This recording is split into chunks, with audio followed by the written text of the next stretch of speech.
eh saya tuh lupa sebenarnya minggu lalu tuh saya mana ya neranginnya. Ya, oke, kita kita ini aja ya, share screen.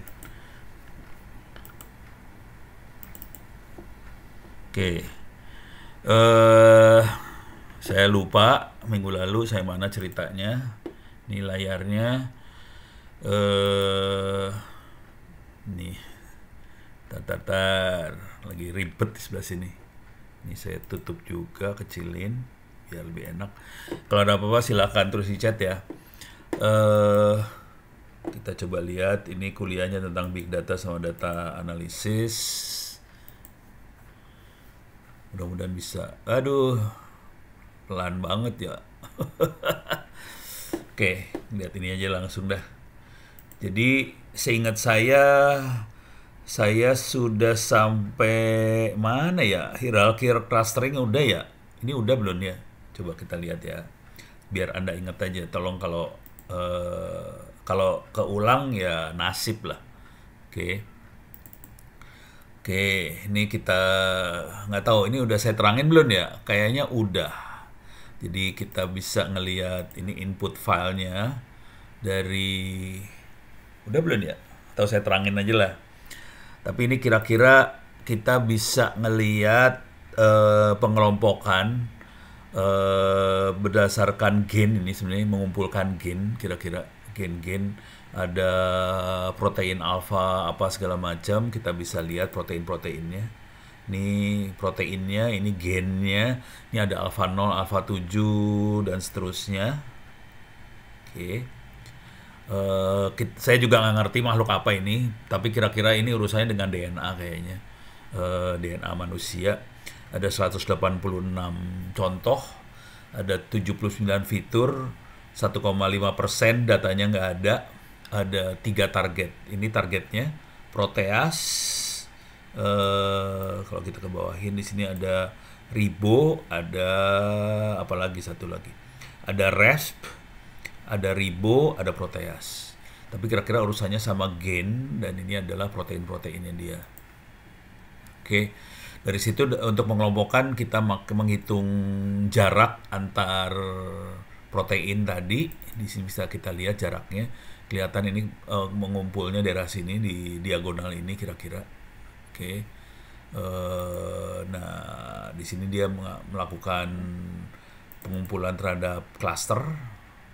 Ini kira-kira siapa keluarga siapa. Gitu ya. Pengelompokannya kira-kira kayak gitu. Ini bisa kita lihat nih cluster yang ini. Ini ada cluster Y. Nah ini cluster-cluster kagak ngerti nih urusannya sih sebenarnya. Tapi kira-kira kita bisa melakukan clustering seperti ini. Dari cluster ini juga kita bisa ngelihat dari kelompok ini kita bisa lihat apa sih proteinnya seperti apa. Terus kita ini kelihatan ini ribo semuanya. Oke, di sini kita bisa lihat di kelompok 1 ribu klasternya. Oke, coba kita lihat kalau kelompok kita ganti ya. Ini sambil ngelihat kelompoknya. Jadi kita bisa lihat ini kelompoknya kelompok ribu, kelompok apa segala macam. Wesh, mana satu lagi teh? Ini dia. Oke. Ini gimana caranya ngelihatnya biar enak? Alalala. Bisa kecilin. Kelihatan ribo. Ini kelompok ribo, yang ini kelompok nggak tahu apa nih. Ini kelompoknya kelompok apa?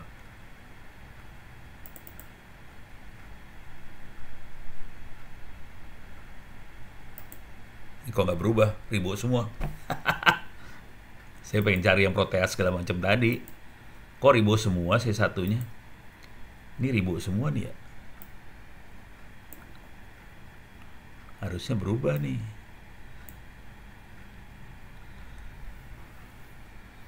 Cluster.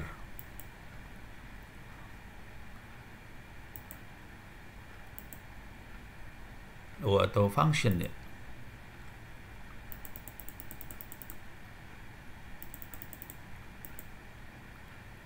Iyalah.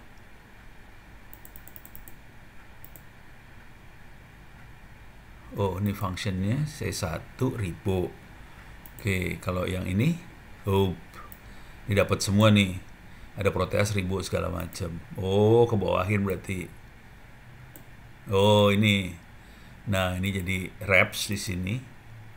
Ini yang Proteas sama reps di sebelah sini. Di sini hanya Proteas aja. Oh, yang merah tuh reps.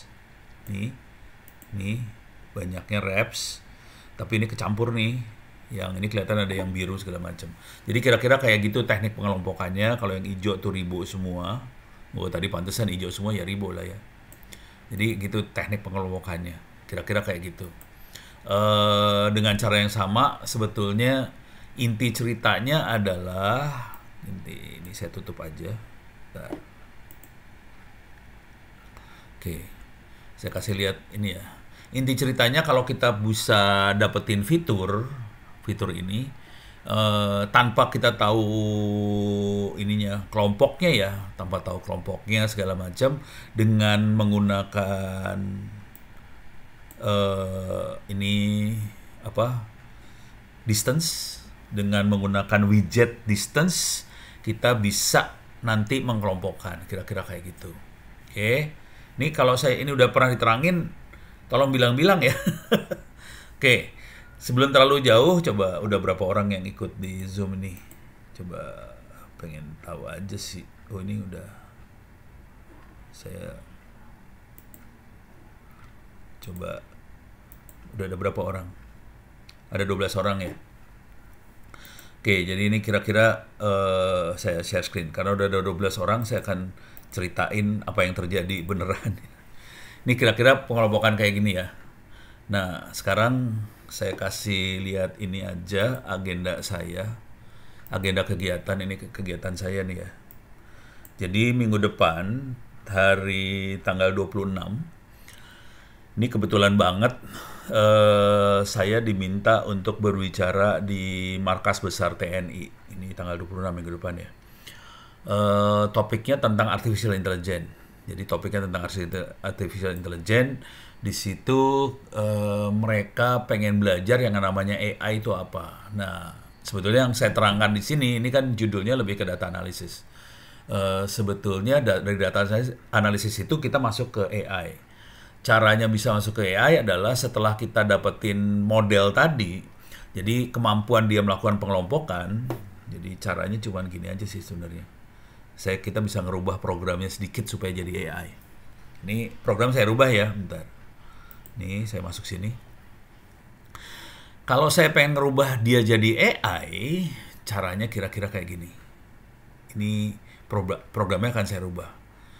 Jadi saya punya data seperti ini. Function, gain, alpha. Gitu ya. Nah, kalau saya rubah programnya, jadi kalau AI itu caranya adalah paling enak, paling gampang saya gambarin pakai model ya. Ini yang pertemuan kita pertama sih. Pertemuan kita pertama. Pakai Miro paling enak sih. Miro.com. Oke. Continuation with Google. Oke. Jadi bedanya program barusan dengan AI itu sebenarnya nggak jauh sih sebenarnya. Kita lihat masuk, ini ada orek-orekan, ini ada untitled. Ups, ini jangan, ini masih dipakai nih kayaknya.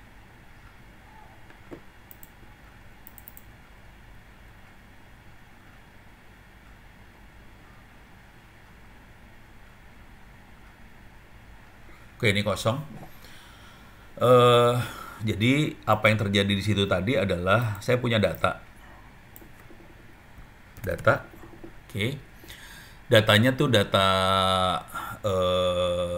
fitur-fitur segala macam. Kemudian kebetulan di situ juga ada, atau datanya jangan kayak gini gambarnya ya. Saya ganti dulu dah. Gambarnya jadi susah neranginnya. Ini saya delete dulu. Ini delete. Datanya, saya punya data di sini, data di dalam datanya itu ada banyak fitur, tapi dalam data yang sama kebetulan di sini tadi kita bisa lihat di sini ada targetnya.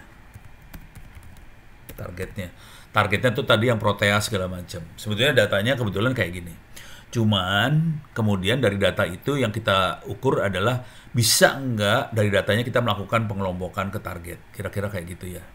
Jadi kita lihat fitur-fitur ini adalah untuk target yang mana, fitur-fitur mana untuk target yang mana. Jadi fitur itu kalau dalam bahasa yang lebih manusiawi, kira-kira kalau kita mengkelompokkan hewan, saya pengen kelompokin yang kaki 4, kaki 2, ada yang ada sayapnya, yang ada buntutnya, yang kurus, yang gemuk, itu fitur. Jadi kaki 4, 2, nggak ada kaki. Terus sayap, tidak ada sayap. Bulu sama apa satu lagi? Burung tuh ada pakai kalau bulu sama rambut ya. Kalau burung kan ada bulunya. Kalau hewan biasa ada rambutnya, kira-kira kayak gitu. Ada yang ada berbulu, ada yang berambut, kira-kira kayak gitu. Jadi itu semua fitur. Nah, kita bisa mengelompokkan berdasarkan fitur-fitur tadi. Itu adalah kalau targetnya tidak diketahui, jadi yang diketahui hanya fiturnya aja. Jadi di sini di data tuh ada 2 makhluk sih sebenarnya. Ada fitur dan ada, harusnya datanya jangan di situ ya. Jadi ini kalau data kita punya 2. Ini semua data nih. Data. Oke. Jadi semuanya data, ada fitur sama datanya bisa dibuang. Oke. Dalam data ada fitur sama target. Kalau kita hanya tahu fiturnya, kita pengen mengelompokkan targetnya, itu kita pakai distance. Itu namanya unsupervised learning, gitu ya. Jadi target tidak diketahui. Yang diketahui hanya fitur aja. Itu unsupervised learning. Tapi kalau kita dikasih tahu target sama fiturnya, itu jadi supervised learning. Jadi caranya mengelompokkan adalah dari sini kita bisa kelompokin ke sini. Nah, contoh fitur sama target. Misal ini karena besok urusannya dengan TNI, kita bisa mengelompokkan misalnya dari gambar. Dari gambar kita bisa ngelihat bedanya tank, truk sama truk tentara sama sedan sama bus, itu kan kelihatan banget fitur-fiturnya beda. Tank itu ada meriamnya, dia pakai rantai, terus ada meriamnya bisa muter-muter. Terus kalau truk itu ada yang di depannya, terus ada tempat penumpangnya. Kalau meriam sendiri itu beda, semuanya itu fitur itu sebenarnya. Nah, di sini adalah targetnya bisa tank, bisa apa segala macam. Jadi kalau pada saat kita melakukan AI untuk militer, akhirnya biasanya caranya adalah targetnya dibuang. Kita kasih gambarnya dicek fiturnya ada apa aja. Dari fitur tadi kita bisa identifikasi, kayaknya ini tank, kayaknya ini truk, kayaknya ini kendaraan, kayaknya ini bus, kayaknya ini motor. Gitu. Jadi itu fitur tuh kalau targetnya tidak diketahui. Cuman untuk bisa modeling dari fitur ke target paling enak kalau kita tahu datanya. Kalau fitur kayak gini itu apa sih? Kalau fitur kayak gini tank, kalau fitur kayak gini truk, kayak fitur kayak gimana itu datanya kita tahu. Konsekuensi dari sini adalah kita butuh melakukan modeling. Modeling tuh pakai algoritma ya. Algoritma untuk modeling. Itu. Nah, jadi dari data yang ini, yang lengkap kayak gini, kalau ada fitur ini targetnya apa, kita pakai algoritma modeling, dari sini kita dapat model nih sebenarnya.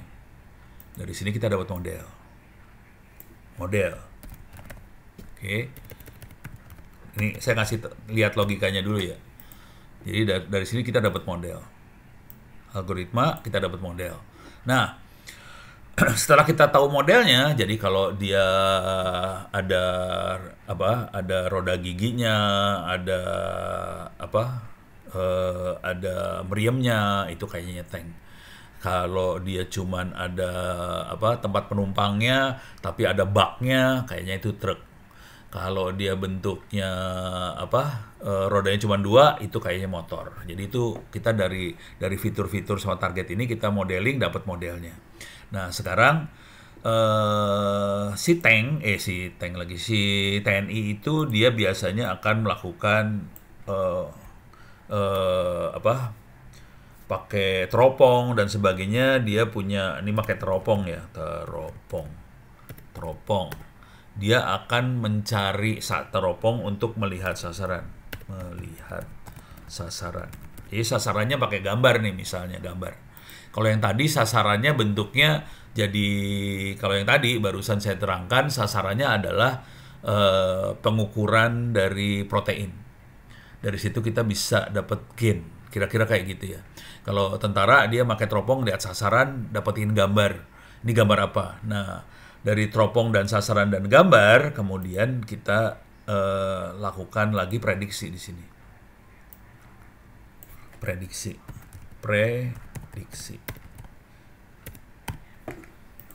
Ini logika yang dipakai di AI. AI kayak gini sebenarnya logikanya. Ini dah. Gue kasih ini dari mana enaknya? Sini ya. Oh ini dia. Nih. Prediksi. Kemudian dia bisa nebak. Ini saya kasih lihat hasil tebakan nih. Misalnya di sini ada hasil tebakan. Oke.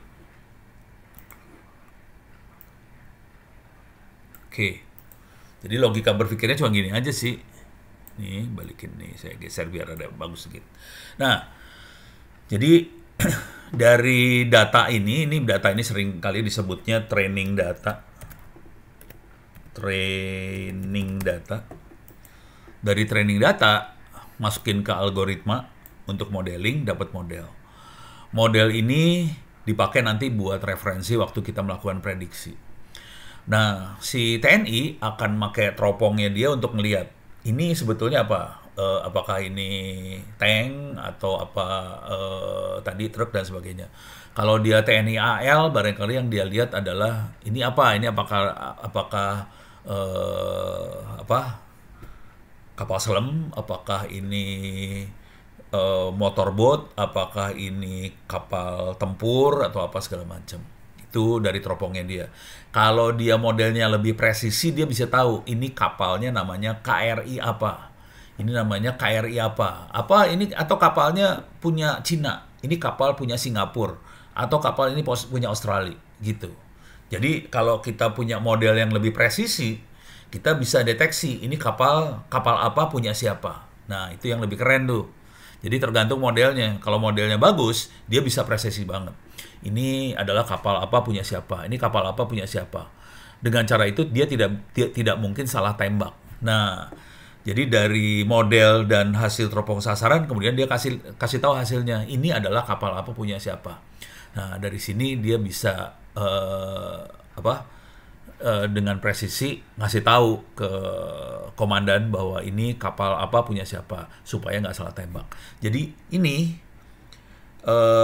proses yang di bawah ini, yang prediksi ini yang AI. AI kenapa dia AI? Karena dia melakukan pengambilan keputusan berdasarkan model ini.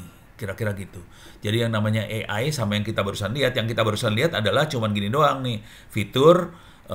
Ada sedikit algoritma buat pengelompokan aja. Dia nggak modeling yang gila. Dia ngelompokin aja, kemudian dia tahu ini kelompok apa.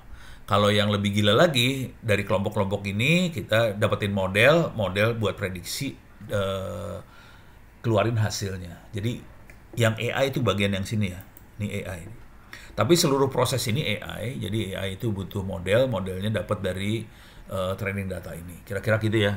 Supaya ngingetin aja bahwa ada proses yang harus dilewatin supaya dia bisa melakukan prediksi. Ciri khas AI adalah prediksi tadi. Nah, prediksi ini bisa macam-macam nanti keluarnya. Prediksi ini bisa, kalau kapal itu spesifik. Kapal ini. Itu prediksi yang spesifik banget. Tapi kalau prediksinya tidak spesifik, misalnya suhu. Besok kira-kira suhunya 30,1 derajat Celcius. Nah, itu tidak spesifik. Karena bisa aja 3,0, 3,2. 3,3, 3,4, 3,5. Nah, jadi prediksinya bisa sifatnya diskrit, prediksi juga bisa di sifatnya continue. Nah, diskrit sama continue nanti menentukan teknik modeling yang kita pakai. Jadi teknik algoritma modeling yang dipakai nanti bisa macam-macam. Ada yang bisa bagus buat yang sifatnya spesifik, ada yang bagus yang sifatnya continue. Gitu. Jadi ini nanti algoritmanya bisa kayak gitu nih. Tergantung banget. Tergantung dari data yang kita analisa. Gitu ya. Masing-masing beda kebutuhan sih. Masing-masing beda kebutuhan. Seringkali kalau yang sederhana biasanya diskrit. Jadi misalnya kita nganalisa tulisan, komentar orang. Misalnya ada orang posting di media sosial. Oh, ini menjelek-jelekan, ini negatif. Ini orang lagi nulis lagi, yang ini positif. Jadi dari tulisan aja kita bisa tahu ini negatif, positif, negatif, positif, negatif, positif. Kita melakukan modeling, dapat dari model, kalau nanti ada tulisan lagi masuk, kita bisa prediksi ini positif atau negatif. Jadi kira-kira gini, cara berpikirnya kira-kira seperti ini ya. Oke. Dan ini yang akan saya terangkan besok, hari Minggu depan ya, hari Selasa. Kira-kira kayak gitu ya, supaya kebayang. Jadi dengan kemampuan seperti ini aja banyak orang yang nggak ngerti gitu, sampai harus ke Mabes TNI lah, kantor staf presiden lah, dirjen anggaran lah, BPKP, semuanya pada sama, semuanya pada nggak ngerti yang ini aja sih. Jadi cara berpikir ini pada nggak ngerti sih, intinya itu. Supaya saya belum terlalu jauh, bentar. Ini minggu depan kita tetap kuliah. Kita baru akan libur tanggal berapa ya? Kayaknya kita baru akan libur sampai tanggal 4 masih ada kuliah. Tanggal 5 ke sana kita baru libur ya. Jadi tanggal 5 ke sana libur, kita lebaran. Ini aduh, agendanya stres saya ngelihatnya, udah mulai kacau udah. Oke. Nah yang kasihan nih yang kelas reguler nih. Parah, kelas regulernya parah. Soalnya minggu depan aja kalau nggak salah saya ada webinar nih. Minggu depan ada webinar nih. Jadi ada kacau nih minggu depan. Alah, salah pencet. Oke, lanjut. Ini kalau ada pertanyaan silahkan ditanyain ya. Alah, salah pencet. Oke. Jadi mudah-mudahan kebayang cara berpikirnya. Nah, jadi ini cuman keluarin kelompok aja. Tapi ini kebetulan sebetulnya kelompoknya udah dikasih label. Kalau yang lebih ekstrim kelompoknya nggak dikasih label. Yang ekstrim kelompok tidak dilabelin dan kita melakukan perhitungan. Saya kasih lihat yang ekstrim aja ya. Atau ya udah, mumpung lagi ngomong kayak gini, kita ngasih lihat yang ekstrim aja. Oke, yang ekstrim ininya masih sama semua. Ini saya buang-buangin lah. Sorry. Gimana ya? Ini saya buang. Ini datanya saya buang. Data table-nya nggak apa-apa. Oke.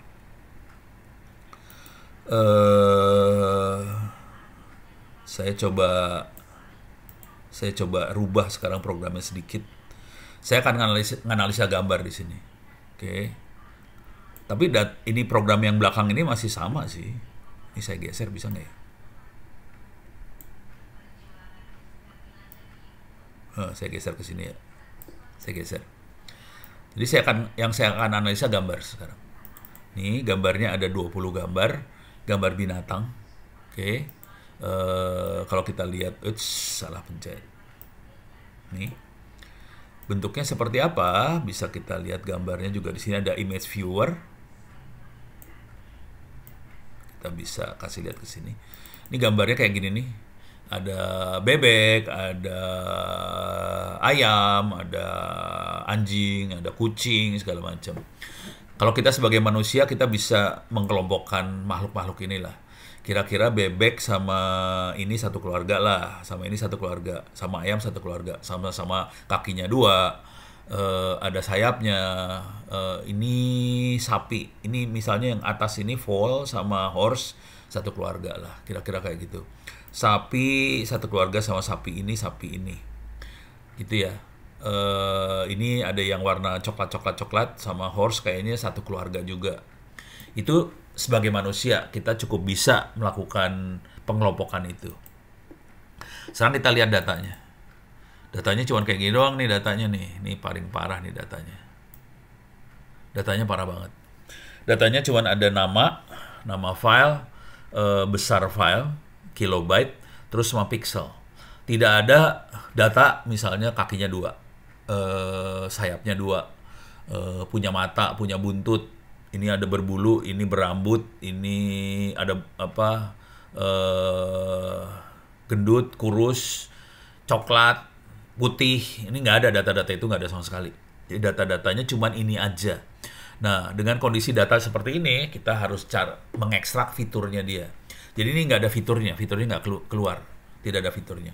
Untuk mengekstrak fiturnya, kita pakai yang ini makhluk ini, image embedding. Image embedding yang dipakai adalah Google Inception V3. Makhluk apakah itu? Nah, ini masuk ke sini ya. Saya lupa, saya udah pernah terangin ini. Saya sering yang ngomong, saya akhirnya nggak tahu kelas ini udah diterangin atau belum. Tapi nggak apa-apa, saya ulang ya. Kalau udah bilang aja. Inception, gini ya. Nah, ketiga. Paling enak nih, ini kelihatan is convolution neural network yang bisa menolong object detection sama image analysis. Stres lah pokoknya. Akurasinya 78,1%, kira-kira kayak gitu ya. Tingkat presisinya hampir 80%. Kita lihat ini makhluk ini bentuknya neural network seperti ini. Serem, neural network. Apakah itu neural network? Neural network pada dasarnya regresi linier dari gambar, cuma gitu doang sih.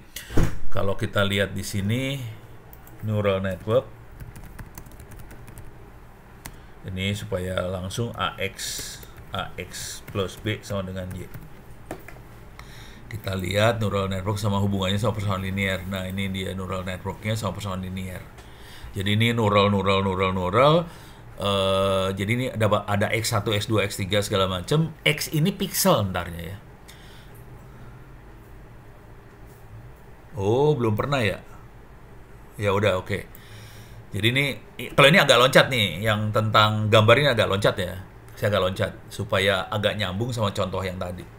Bahwa dari contoh itu kita bisa ngerubah programnya sedikit untuk contoh-contoh yang lain. Jadi ini, kan tadi inputnya pixel. Jadi ini X1, X2, sampai Xn itu pixel. Pixel dikali A1, ini W. Jadi persamaannya bukan AX plus B ya. W1, W2, W3 sampai N dijumlahin, jadi ini WX1, WX2, sebenarnya kalau persamaan saya kan AX plus B. Jadi AX-nya tuh ini, tapi X-nya pixel banyak, gitu ya. X-nya pixel banyak, terus di sini dia nulisnya activation function, itu B. Jadi AX plus B sama dengan Y. Jadi ini persamaan linear aja sih sebenarnya. Cuman dia pixel yang dia obok-obok pixel. Gitu ya. Nah, kalau yang lebih rumit dalam bahasa matematika kayak gini nih. A kali X plus B. Nah, ini kan dia ini cari persamaan matematika kayak gini. Karena dia cari A dan B, perpotongan di subu Y-nya. Y sama dengan 0, perpotongannya berapa gitu. Nah, tahu persamaannya kayak gini nih. AX plus B sama dengan fungsi F, itu fungsinya ya, sama ini Y, F tuh Y sama dengan AX plus B. Jadi semuanya persamaan linear aja sih sebenarnya, gitu ya. Nah, jadi ini Google Inception tuh persamaan linear. Cuman dia persamaan linear masuk ke persamaan linear lagi, masuk persamaan linear terus, banyak banget persamaan linear berlapis-lapis sama dia, dibikin berlapis-lapis. Itu. Dari situ, nah kita masukin nih sekarang di sini. Ini kan Google Inception. Yang makhluk ini ya, image embedding Google Inception. Kita masukin, kita kirim gambarnya ke internet. Ini saya kirim ke internet cuma gini aja caranya nih, kirim ke internet dah. Dia ngirim nih. Udah balik lagi dari internet, sekarang kita lihat hasilnya. Ini saya tutup. Ini hasilnya. Kita lihat ya. Ini buat ngingetin aja. Data asli kayak gini, data asli cuman ada nama file, besar pixel lagi, besar file ini dalam bentuk byte. Ini sebetulnya byte, ini pixelnya ada berapa? Pixelnya dua dimensi ya, X sama Y. Pixelnya dua dimensi karena pixel gambar. Nah, sekarang kita lihat hasilnya setelah kita kirim ke Google. Nih. Nah, setelah kita kirim ke Google, nah kita dapetin fitur nih. Nah, ini fitur nih. Ini fiturnya dapat. Nah, fiturnya lebih dahsyat daripada yang tadi. Kalau yang tadi kan cuma ada berapa fitur ya. Ini fiturnya ada 2048 fitur. Yang tadi belasan fitur cuman. Ini 2048 fitur. Parah ini fiturnya banyak banget. Nah, sekarang sama cara berpikirnya sama yang tadi. Kita masukin ke distance ini. Jadi kita melakukan pengelompokan. Nah, sekarang kita lihat mapnya kira-kira kayak gini nih. Mapnya dia. Jadi intinya ini bagus. Kalau yang warna birunya ngacak, kacau kita ceritanya. Kalau warna birunya di tengah tuh bagus, kira-kira cara berpikirnya gitu. Jadi antara apa sih? Antara data sama data tebakan sama training data, kira-kira deket lah, kira-kira kayak gitu. Jadi ini bagus sih, ada di diagonal. Jadi kalau kita mainan kayak gini nanti kalau kita nganalisa data, biasanya kita pengen data, kalau kita plot datanya, semuanya ada di diagonal, biasanya kayak gitu. Oke. Nah, sekarang kita lihat cluster, nah ini clusternya, hasil perhitungan yang tadi, hasil perhitungan distance-nya, ini clusternya, saya coba geser. Ini saya kecilin aja ya. Nih, jadi tinggal gini aja biar enak ngelihatnya. Sekarang kita lihat apa nih? Oh, ini data table. Ini data table. Saya tambahin program dikit lah. Cluster saya pengen lihat gambar. Kali ini gambar lebih enak dilihat aja. Mana gambar? Image analytic, ada image viewer. Oke. Kita bisa dari cluster kita bisa alirin kemana aja nih, bisa aliran ke datanya mana, box plot, karena ini gambar saya lebih enak lihat gambar lagi gitu ya. Nah ini gambarnya. Oke, sekarang kita lihat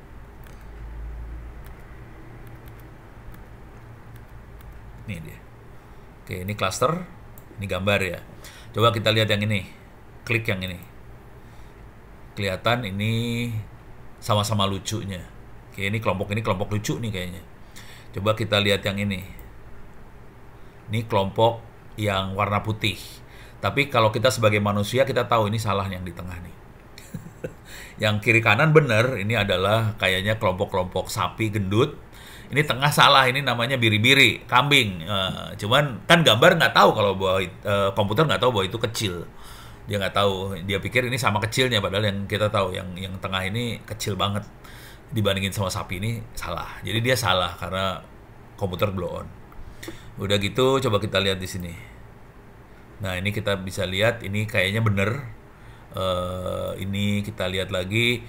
Ini kayaknya salah. Ini kuda tuh gede, sementara yang ini nih kayaknya kecil gitu. Goat itu kayaknya tuh kambing ya, kecil. Sementara ini kuda gede. Cuman kalau di gambar ini kan kayaknya sama aja gedenya, padahal beda. Yang ini skalanya lain, yang ini gede, yang ini kecil sebetulnya.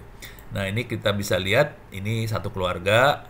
Ini kita bisa lihat satu keluarga. Kalau kita lihat ke sini, ini sama-sama kaki 4 semua kelihatan nih, kaki 4 semua nih ya. Coba kalau kita lihat ke yang ini.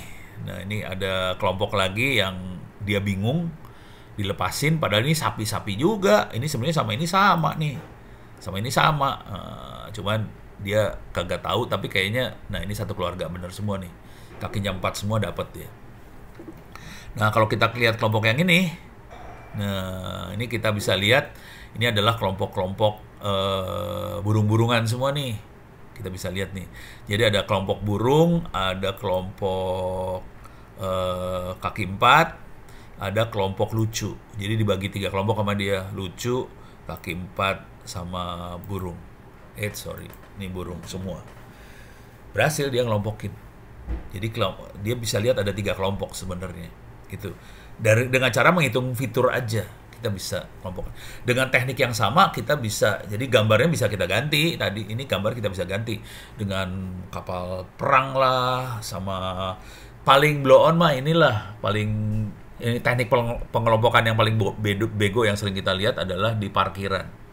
Kalau kita apa bayar parkir itu sebenarnya kan ada kamera yang diarahin ke ini apa ya nomor kita.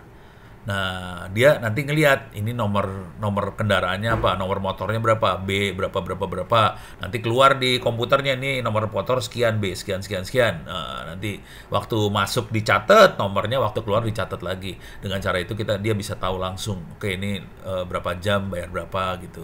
Tapi dia pakai ini sebenarnya. Teknik ini dipakai buat melakukan pengelompokan.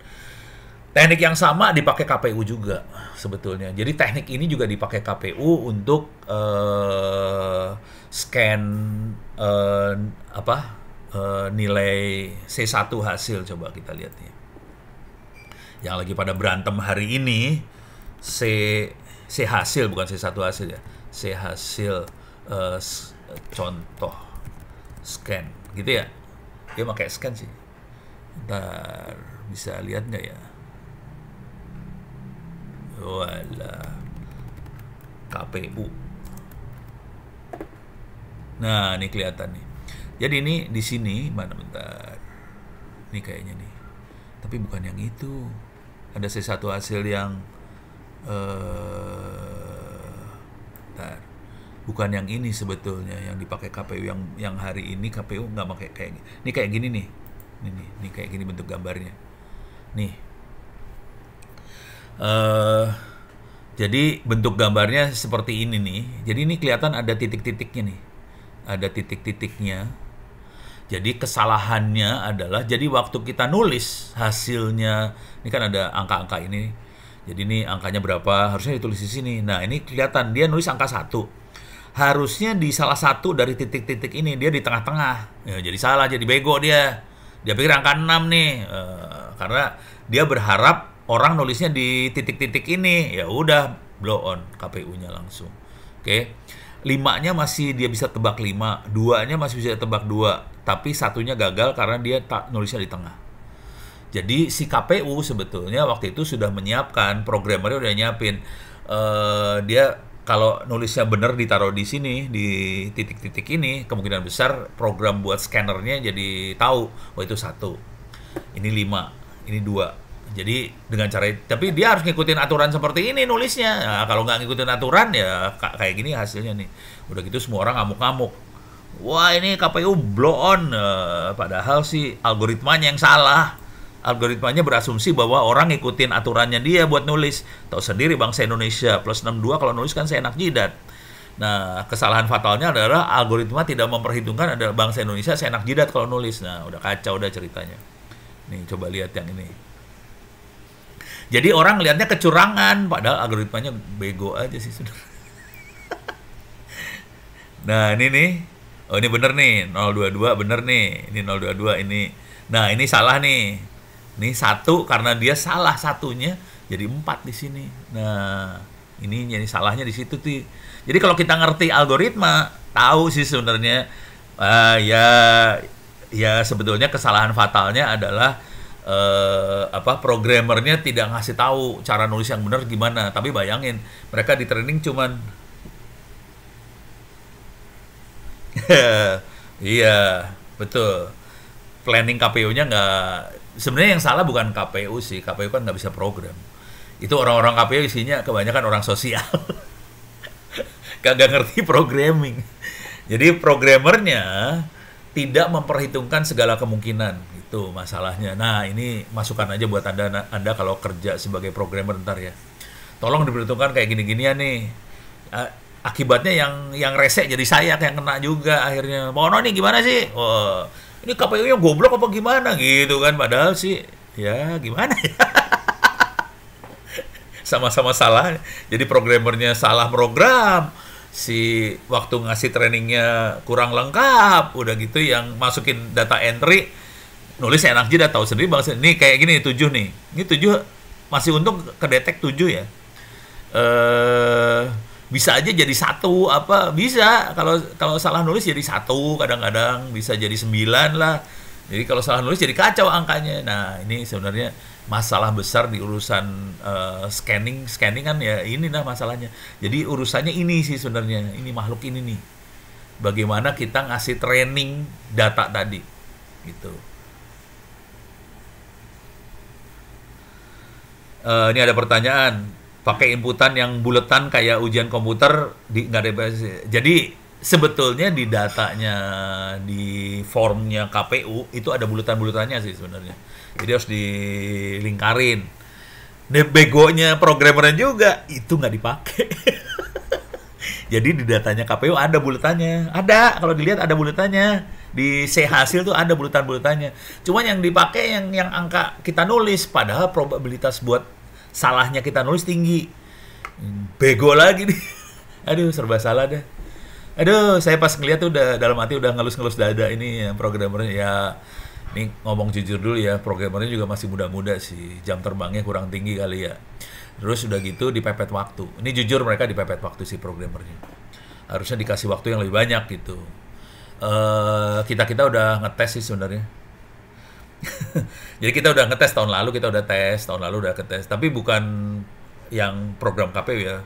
Jadi teman-teman di lapangan bikin sendiri itu semua, pada bikin sendiri, semuanya dibuat, udah gitu dites. Cara apa yang paling bagus gitu. Kalau mau jujur, cara yang paling bagus ini saya kasih lihat dah. Bisa alah ngehang ini ngehang nih, komputer saya ngehang nih, waduh ngehang ups, waduh ini ngehang nih, kondisi agak lemot.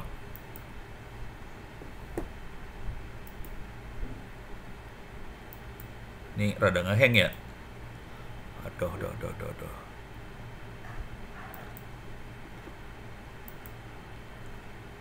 Mudah-mudahan nggak terlalu ngehang lagi, ini tutup aja. Oke. Ada di paper saya sebenarnya, kalau mau dilihat, mudah-mudahan. Nih ya, bisa lihat paper saya, Telkomnika 2019 lah, 2019 Desember ya. Desember 2019 ini tentang kawal Pilpres. Oke. Ini bisa dilihat di Telkomnika 2019 kawal Pilpres. Nah, ini dia makhluknya. Ini bisa di-download. Ini paper jurnal 2019. Oke. Bisa di-download. Nih, saya kasih lihat paper langsungnya ya. Yang udah di-download. Bentar. Ada di bagian download. Ada di bagian mana nih? AI kayaknya. Ini bukan. Oh, bukan, salah. Mana ya? Oh, PDF. Ini dia. Ini kayaknya. Nah, ini dia. Ini teknik yang kita pakai. 2019 ya, waktu itu kita nggak percaya sama scan sih. Jujur dulu ya. Jadi, 2019 kita tidak percaya dengan scan. Cuman entah kenapa KPU akhirnya mutusin pakai scan. Karena kita udah deteksi, ini kayaknya masalah nih. Ini kalau kita pakai scan, bakal lemot semuanya. Jadi waktu kita bikin, ini kawal Pilpres ini bukan punya KPU ya, ini teman-teman semua yang pada bikin. Terus akhirnya saya sama teman-teman, ini teman penulisnya ada di atas nih, ini orang-orang Gelona ada di atas inilah. Oke. Nah, ini saya turunin ke bawah dulu. Oke, turunin ke bawah, nih dia. Nih. Jadi kalau KPU kan nge-scan, ini di-scan nih, hasil perhitungannya di-scan sama KPU. Oke. Waktu kita bikin kawal Pilpres ini kita nggak percaya sama scan dan ternyata bener prediksinya kita. Tidak baik nge-scan itu, bikin kacau ceritanya. Jadi kita caranya adalah data entry. Jadi datanya dimasukin di sini nih. Jadi teman-teman yang ngawal pemilihan presiden masukin data entry ini, udah gitu foto C, waktu itu namanya C1, kalau sekarang namanya C hasil, beda nama sih. Diupload juga. Jadi foto di upload, kemudian data entry. Jadi kita lebih percaya data entry dan ternyata bener kalau kita pakai data entry lebih gampang diperiksa. Ini ada orang yang melakukan verifikasi. Jadi data masuk dulu ke database pertama, ini data raw, kemudian diverifikasi masuk ke database yang di approve. Setelah dicocokkan antara data entry sama gambarnya, approve, baru dimasukin ke web. Nah, artinya ada dua server di sini, ada server database di belakang firewall. Jadi ini garis-garis titik-titik ini adalah firewall, dan database di luar firewall. Nah, database di luar firewall itu yang orang-orang pada ribut nih. Woi, datanya KPU ada di Alibaba lah, ada di luar, ada di Singapura, segala macam. Ini nih makhluk ini yang ada di luar ini. Sebetulnya data benernya ada di dalam KPU. Cuman kan orang kagak tahu bahwa data benernya ada di dalam KPU, mikirnya ada di luar. Padahal itu cuma kopian. Bayangin kalau semua orang bisa akses ke KPU ini, jebol KPU langsung hancur. Ya ini pengalaman berkali-kali pemilu, akhirnya kita pakai arsitektur seperti ini. Jadi arsitektur ini emang bukan arsitektur yang kita bikin baru gitu. Arsitektur sebenarnya udah sejak waktu KPU pertama kali pakai IT tahun 2000 berapa ya? 2004, 2005, pokoknya 2000 sekian itu hampir 20 tahun yang lalu itu KPU udah arsitekturnya jadi kayak gini.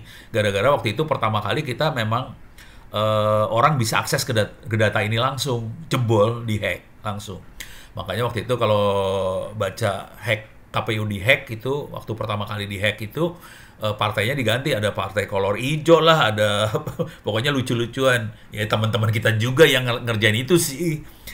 Ya kenal satu sama lain sih, cuman ya kan sejak itu jadi kesel. Karena kesel akhirnya dibagi, ada data buat dilihat orang, ada data benerannya. Nah, orang-orang pada protes nih, oh kenapa servernya ada di Singapura segala macam, padahal ada di Alibaba di Singapura. Itu soalnya nggak di Telkom tempatnya, artinya Telkom ngasih harganya kemahalan kali. Jadi kalau saya pribadi sih akan marahnya bukannya ke Alibaba, bukannya ke KPU, saya marahnya ke Telkom. Telkom gimana sih lu? Ini bangsa Indonesia punya hajat buat demokrasi gede-gedean gini, kenapa lu nggak mau bantu? Masih ngelihat yang namanya anggaran lagi, brengsek. Jadi kalau saya sih marahnya ke Telkom sih. Jadi kira-kira kayak gitu. Jadi kalau kita waktu itu kita pakai ini dan ini proses masukin datanya kita pakai platform pesan kita. Sekarang udah nggak ada pesan kita, udah ganti nama jadi Palapa. Bisa di-download, ini lebih secure lagi. Dan ini tidak membuat si server overload kalau kita pakai ini. Nggak dapat project kan? Iya sih kali, nggak tahu juga sih. Ya gitu deh, ini beres ya. Jadi kita ngobrolin KPU jadi, tapi emang teknik yang dipakai adalah AI seperti ini yang dipakai persis, gitu ya. Cuman masukin datanya mereka pakai client server arsitekturnya. Makanya banyak sekali yang komplain ini kenapa overload gitu datanya, kenapa servernya overload. Kalau kita pakai client server pasti overload. Jadi kita tahun lalu udah ngetes. Cuman dengan 2000 TPS server tewas. Hari ini ada 800.000 TPS. Ya pasti tewas beneran kalau itu mah. Jadi waktu itu kita udah tes, udah kita bilangin, lu jangan kayak gitu caranya. Pakai platform kayak pesan kita gitu kalau mau. Itu bentuknya kayak WhatsApp sih. Kalau WhatsApp kan sambungan putus kan dia akan nunggu dulu sampai kondisinya bagus dia kirim datanya. Nah, pesan kita adalah pakai source code-nya Signal, WhatsApp juga pakai Signal, Palapa juga Signal yang sekarang. Ini cara kerjanya kayak gitu. Dia klien-klien bukan klien server. Dia lebih aman dan kalau kondisi overload dia akan nunggu gitu. Atau sambungan putus dia nunggu gitu. Jadi aman-aman aja sih sebetulnya. Jadi user nggak usah komplain-komplain banget nih dengan kondisi dia ngotot pakai klien server. Tewas, ngotot pakai scan, tewas. Ya sudah, terima nasib dah kalau gitu caranya mah. Itu ceritanya beres ya. Jadi ini udah paper jurnal 2019. Jadi berapa tahun yang lalu? 5 tahun yang lalu udah kita publikasi. Cuman gak ada yang baca, begitu deh nasib. Oke, kebayang ya. Jadi apa yang saya terangin dipakai beneran sih sebenarnya. Cuman ini kan teranginnya pakai main-mainan. Ini 1 2 3 4 5 6. Kita sampai jam 6 aja kali ya hari ini ya. Soalnya ini ya buka puasa. Kemarin saya agak nge-push sampai jam 6 lebih. Kagak enak juga ya. Udah gitu. Oke, udah kebayang ya. Jadi makhluknya kayak gini banget, sederhana. Tapi kalau kita lihat dari sini, sebetulnya bagian yang belakang ini mirip. Jadi distance sama hierarchical clusteringnya mirip, cuman input datanya beda. Input datanya saya dari gambar, saya masuk image embedding buat generate fitur, terus dimasukin ke sini, keluar gitu. Jadi beda agak. Ini kalau saya buang yang nggak perlu, ini saya buang nggak perlunya ya. Bentuknya kayak gini sih. Nih, yang nggak perlu saya buang-buang ini. Ini buang. Oke. Ini masih nyambung ke sini. Nah, kalau kita lihat ini programming dari yang namanya AI, ini belum AI ini sebenarnya, ini masih cuman nemuin model aja ya. Bentuknya kayak gini banget sih sebenarnya. Nah, nih kira-kira kayak gini nih. Jadi ada 3 kelompok sebenarnya biasanya. Ini ada bagian buat inputnya seperti ini. Ini bisa hasil scan, bisa gambarnya langsung. Kemudian yang ini adalah teknik melakukan klasifikasinya. Oke. Terus di sini adalah visualisasi dari data tadi. Oke, jadi ada input, modeling, visualisasi. Kira-kira kayak gini. Ini belum AI. Kalau AI nanti ada prediksi. Kalau ada prediksi, ini belum ada prediksi nih. Gitu ya, beres ya. Jadi ini kira-kira programnya seperti ini cara berpikirnya. Tapi nanti kalau Anda belajar pakai Python, pakai R segala macam, bentuknya bukan lingkaran-lingkaran kayak gini. Ini lingkaran ini namanya widget ya. Nggak lingkaran kayak gini, bentuknya ya tulisan. Bentuknya programmingnya tulisan banget gitu. Gitu ya. Oke. Udah kebayang ini, saya akan kalau ada pertanyaan di sini silahkan ya. Kalau ada pertanyaan silahkan ditulis. Oke, ini udah beres, ini tutup ya. Ini saya nggak akan save, soalnya kalau save nanti ini jadi kacau. Oke, saya punya waktu sekitar 8 menit lagi. Saya akan jalanin lagi orange canvas-nya. Oke.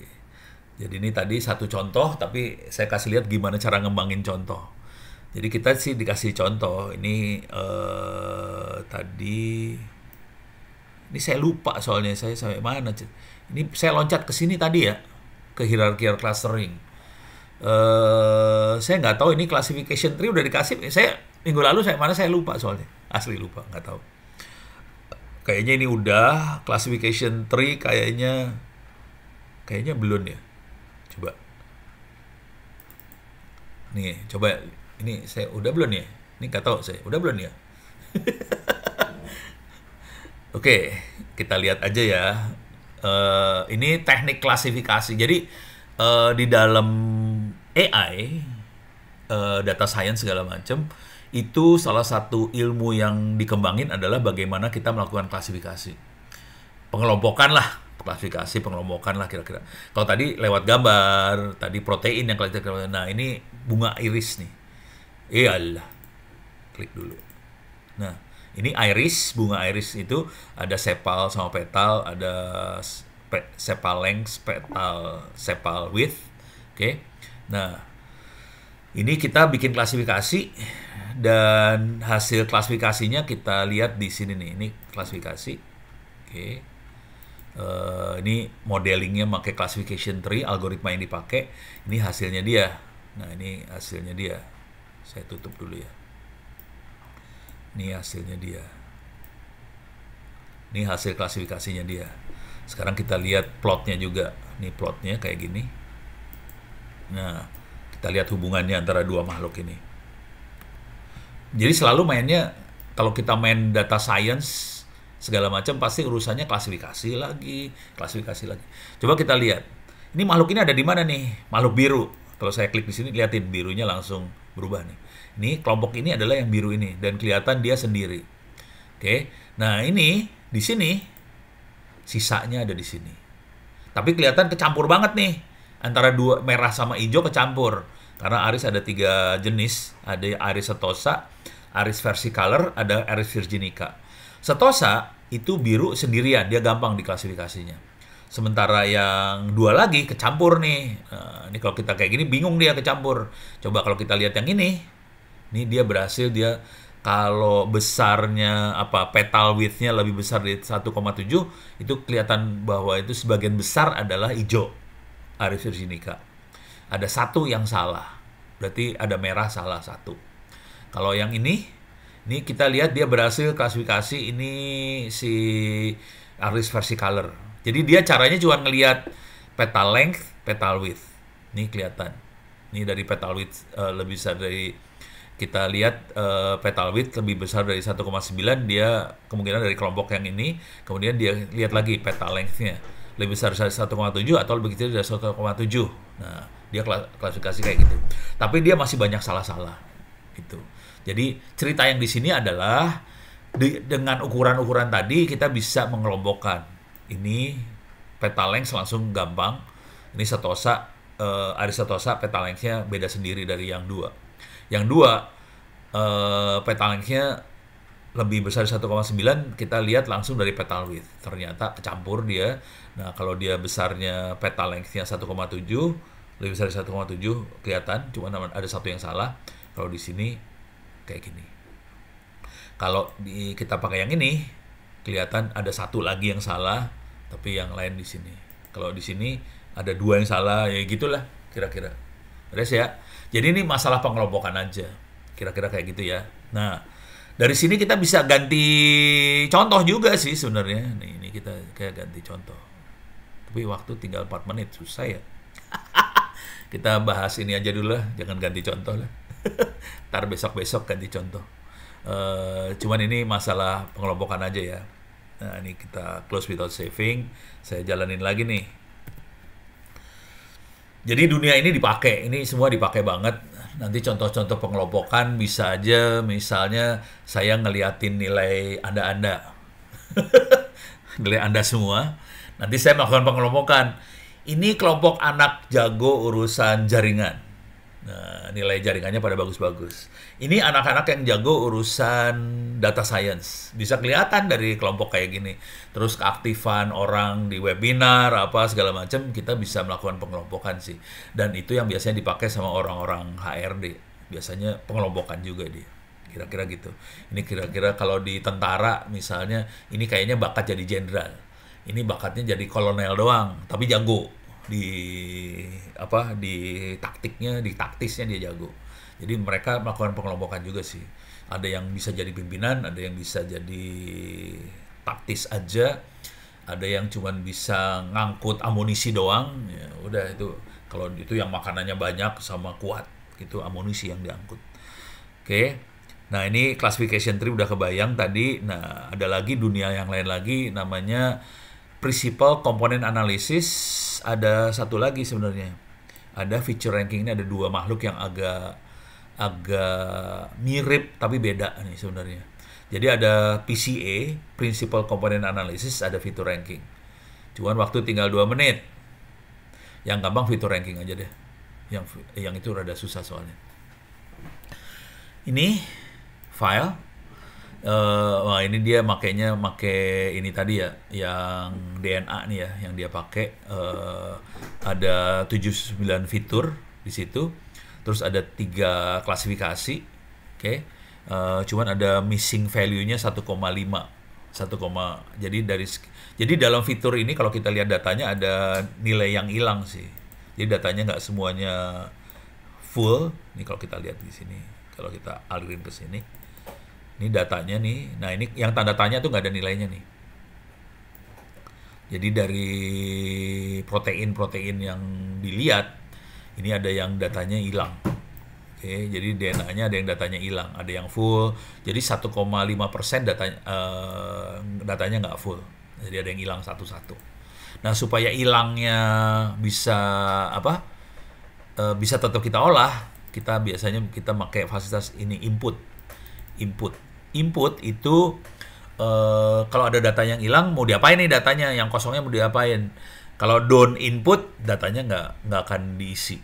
Cuman kalau kita cari rata-rata di situ, kita bisa isi rata-rata.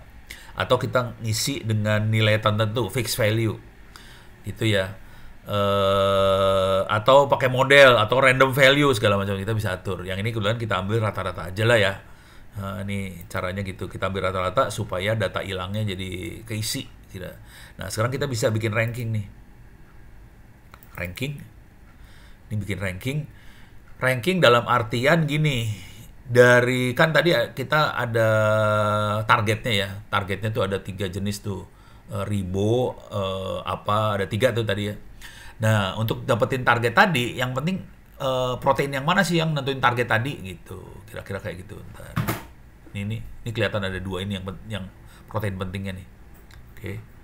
Ada yang alfa ini kan ada alfa 7, alfa 1, alfa apa segala macam, ternyata tidak menentukan. Yang paling menentukan yang 2 ini. Atau kalau mau 3 Diau F, Diau G, Spo Early, saya nggak ngerti ini makhluk apa, pokoknya ini nama-nama protein lah, kira-kira kayak gitu. Oke. Nah, ini yang akan nentuin. Nah, sekarang kita lihat hubungannya sama scatter plotnya dia. Oke, balikin lagi ke sini. Nih, oke. Nih,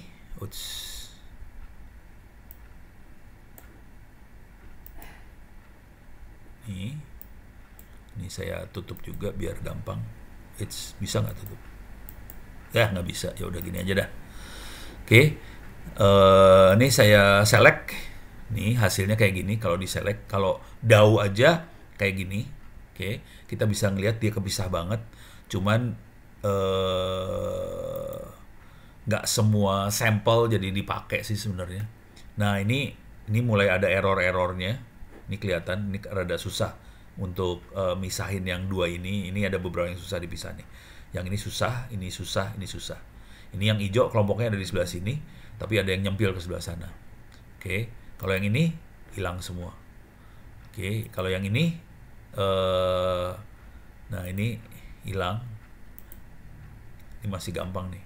Nah, ini kalau mau campurin, mau beberapa protein sekaligus, ini berapa protein sekaligus, kita bisa lihat. Nah, di sini nih.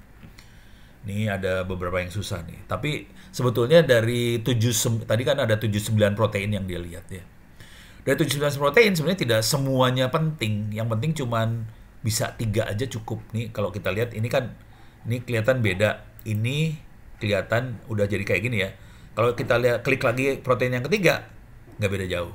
Kalau yang 4 nggak beda jauh. Salah klik. 1, 2, 3 nggak beda jauh. 4 nggak beda jauh. Jadi cukup 2 aja itu udah merepresentasikan hampir semua protein. Jadi kita cukup melihat dengan 2 protein aja sih sebenarnya. Nggak usah 79 protein dilihat semua. Kita cukup melihat 2 aja, kita bisa mengklasifikasikan dengan error yang hampir sama semua gitu. Jadi dari proses ini kita bisa lihat, oke, kita punya 70 sekian nih, kalau kita lihat 79 ya, 79 protein. Ada 79 protein, tapi sebenarnya yang penting yang 2 ini doang, yang di atas. Yang lain ya ada protein, tapi nggak penting-penting amat sih buat mengklasifikasi. Dengan 2 ini aja kita bisa klasifikasi. Dengan cara itu kita bisa melakukan klasifikasi DNA. Ini DNA itu siapa sih? Makhluk apa sih DNA-nya gitu. Kira-kira gitu sih cara berpikirnya. Beres ya? Oke. Tolong ingat udah saya mana, saya ulang lagi saya mana ceritanya. Ini saya udah sampai ranking nih, ranking. Cuman tadi yang apa sih? Yang apa? Lupa si itu tadi ada yang saya skip tuh tadi 1. Gitu ya. Terima kasih banyak. Selamat berbuka puasa. Mudah-mudahan bisa bermanfaat. Billahi taufiq wal hidayah. Assalamualaikum warahmatullahi wabarakatuh. Kita ketemu lagi minggu depan. Oke. Beres ya.